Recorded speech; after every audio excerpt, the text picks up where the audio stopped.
안녕하세요. 재미난 체육교사 이승남입니다. 말이 안 되는 엉뚱한 교육학 마인드맵 학습법입니다. 빠른 교육학, 읽으면 이해되는 교육학입니다. 교육학 참 어렵습니다. 그래서 저만의 마인드맵 준비했습니다. 생활지도와 상담에 대해서 살펴보겠습니다. 생활지도와 상담은 생활지도, 상담의 원리, 상담 주요 기법, 상담 이론, 으로 나누어 보았습니다. 먼저 생활지도. 생활지도의 주요 영역 활동은 학생 조사 활동, 정보 활동, 상담 활동, 정치 활동, 추수 활동, 위탁 활동으로 이루어집니다. 다음으로 상담의 원리에 대해서 살펴보겠습니다. 상담의 원리는 첫째, 개별화의 원리, 의도적 감정 표현의 원리, 통제된 정서 관여의 원리, 수용의 원리, 비판적 태도의 원리, 자기 결정의 원리, 비밀 보장의 원리, 진실성의 원리가 있습니다. 개별화의 원리는 내담자 각자에게 맞는 방법을 활용해야 합니다. 의도적 감정 표현의 원리는 내담자가 의도적인 감정을 자유롭게 표현할 수 있도록 도와주어야 합니다. 통제적 정서 관여의 원리는 상담자가 지나치게 민감하게 개입하지 않고 스스로 감정을 억제하거나 통제하여 적절히 반응하도록 노력해야 하는 원리입니다. 수용의 원리는 내담자를 있는 그대로 이해하려고 노력하며 단 내담자의 부정적이고 파괴적인 생각까지 모두 동의하는 것은 하지 않는 원리입니다. 비심판적 태도의 원리는 내담자의 특성, 언행, 문제에 대한 판단을 하지 않는 원리입니다. 자기 결정의 원리는 내담자 스스로 결정하도록 도와주는 원리이며 비밀 보장의 원리는 내담자에 대한 개인정보와 상담 내용을 비밀 유지하는 원리입니다.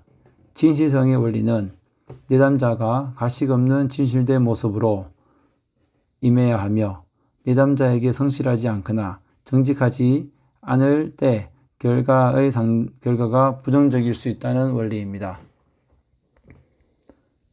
상담의 주요 기법입니다.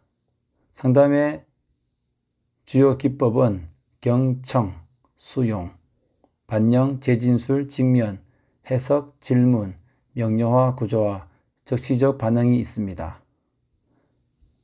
다음은 상담 이론에 대해서 살펴보겠습니다.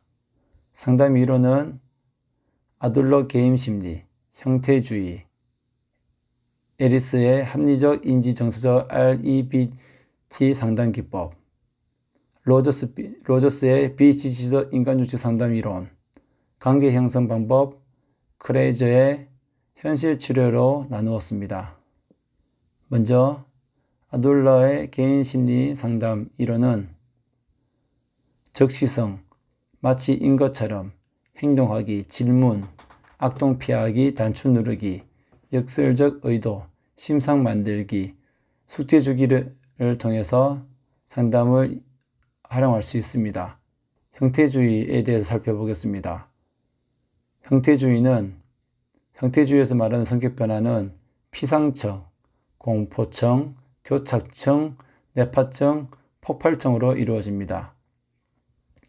환경 접촉은 내사, 투사, 반전, 융합, 편향으로 이루어집니다. 형태주의에서 이루어지는 상담 기법은 꿈 작업, 반전 기법, 비너자 기법, 느낌에 머무르기, 자기 부분들과의 대화들이 있습니다. 다음은 앨리스의 합리적, 인지, 정서적 REBT 상담 기법에 대해서 살펴보겠습니다. 인간이 상황을 어떻게 인식하고 해석하느냐가 정서와 행동에 영향을 준다는 상담 이론입니다. 인간은 비합리적인 신념을 지닌 존재이므로 그러한 신념에 근거하여 판단했을 때 부정적인 감정이 생겨 문제 행동을 유발하게 됩니다. 비합리적 신념은 부정적 감정을 일으키고 부정적 감정은 문제 행동을 일으킵니다. A, B, C, D, E, F 모형에 대해서 살펴보겠습니다. 한 사건이 개인에게 발생한 후 비합리적 신념이 어떻게 작용하여 극복될 수 있는지를 순차적으로 설명한 모양입니다. A, B, C, D, E. A. 선행 사건입니다.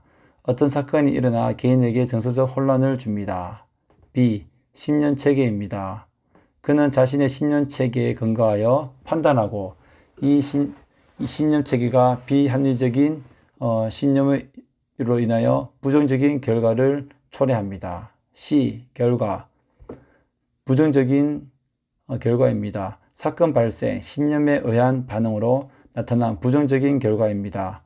불안, 그 결과로 불안, 우울, 열등감, 죄의식 등 부정적 감정과 문제 행동이 나타납니다. 다음은 D. 논박입니다. 상담자는 내담자가 가지고 있는 비합리적 신념을 논리적 현실적으로 논박합니다. E. 효과. 논박이 제대로 이루어지면 합리적 신념으로 대체됩니다. F. 감정. 합리적 신념을 갖게 되면 긍정적인 감정을 느끼게 됩니다. 합리적 상담기법은 세 가지로 이루어집니다. 인지적 기법, 정서적 기법, 행동적 기법입니다. 인지적 기법은 논박입니다. 소크라테스 문답법, 설명식 논박법, 풍자입니다. 정서적 기법은 무조건적 수용, 유머 사용, 심상법이 있습니다. 행동적 기법은 역할놀이, 모델링, 체계적 둔감법이 있습니다. 체계적 둔감법은 모험적인 도전이 포함됩니다. 다음은 로저스의 비지시적 인간중심 상담 이론입니다. 비지시적 상담 이론은 인간은 스스로 자신의 문제를 해결하고 극복하는 능력이 있다고 믿습니다.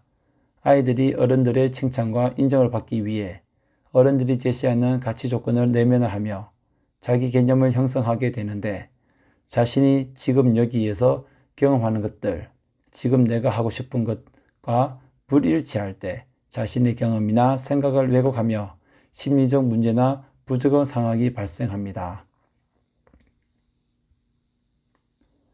인간중심 상담 이론은 이렇게 이루어집니다. 감정의 방출, 자기 이해, 긍정적, 통합적 행동, 통합으로 이루어집니다.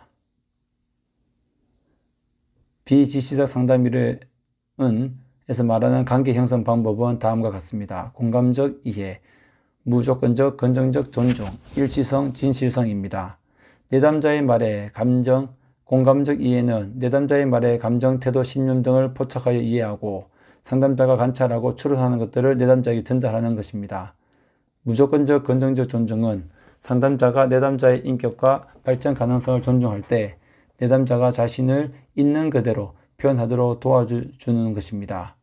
일치성, 진실성은 상담자의 생각을 솔직하게 표현하고 일관성 있는 태도로 진실됨을 표현하며 내담자의 진실성도 촉진할 수 있음을 말하는 것입니다. 크레이저의 현실치료는 상담 목표는 3R입니다. Responsibility, 책임감, Reality, 현실 파악과 수용 능력, Light, 도덕적 판단 능력입니다. 책임감, 현실 파악과 수용 능력, 도덕적 판단 능력입니다. 이상으로 생활지도와 상담에 대해서 살펴보았습니다.